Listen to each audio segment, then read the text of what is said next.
Hiya, I'm Kylie, and these are 5 common misconceptions about getting into top US universities. Let's get started. Number 1, academics only matter. Things like GPA, grades, AP tests, and other standardized tests, they do matter, but not in the sense that they're all-consuming and that they're the only thing that the top universities consider. They only act as like a baseline for the colleges to see whether you can handle their tough course load or not, because they don't want people to come in and then flunk out immediately after they make it in. So grades and the such just act as like the starting point to see if you're tough enough to handle their courses. Number 2, the leadership position itself only counts.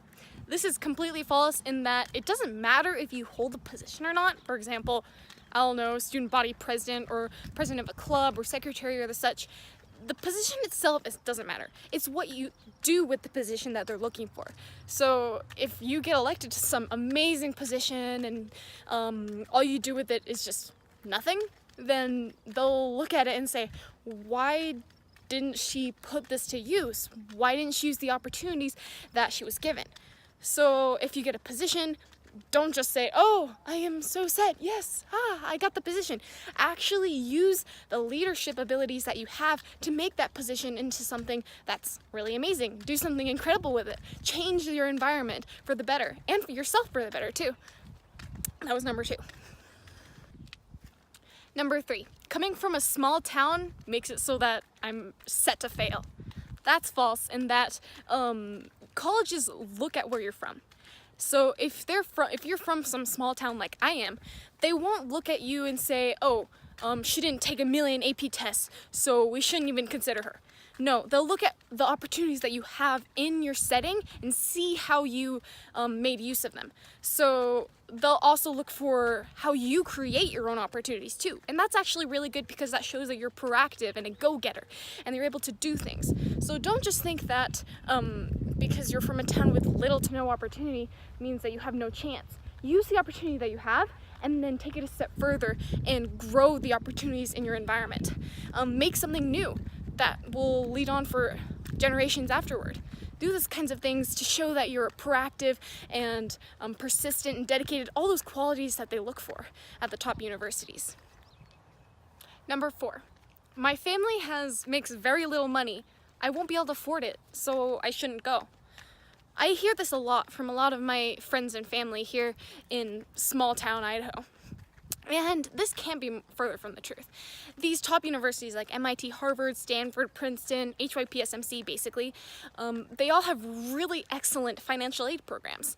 And even if you can't afford the tuition baseline itself, they at least on their websites and from what I've heard, they'll provide enough financial aid so that you'll meet the bare minimum.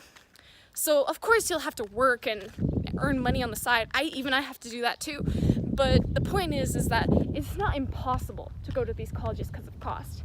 And even if you have to take out a little bit of loans, the price of the college and the loans that you're gonna get, it's like you're going to this amazing university that is going to give you priceless opportunities. You can't really put a monetary value on that. So at least from my point of view, loans isn't really a big deal when it comes to the privilege of going to this kind of university and all the opportunities that they'll give you. So if you get in, then go for it. Go to all the amazing things that they're able to give you. Utilize the opportunities that you're given. And that was number 4. Number 5. I worked really hard during the academic year so I can slack off during the summer.